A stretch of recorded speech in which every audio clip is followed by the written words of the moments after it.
रायगड जिल्ह्यातील रोहा तालुक्यात आज सकाळच्या सुमारास अतिवृष्टी पाहायला मिळाली। अनेक दिवस विश्रांती घेतलेल्या पावसाने पहाटे अचानक आल्याने नागरिकांची तारांबळ उडाली।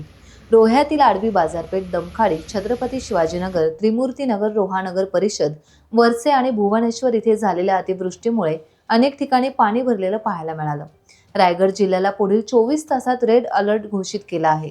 त्यामुळे प्रशासनाकडून नागरिकांसह नदीकाठच्या गावांना सतर्कतेचा इशारा देण्यात आलाय।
टाइम्स डिजिटलला लाईक करा, सबस्क्राइब करा, शेअर करा आणि बेल आयकॉन दाबायला विसरू नका।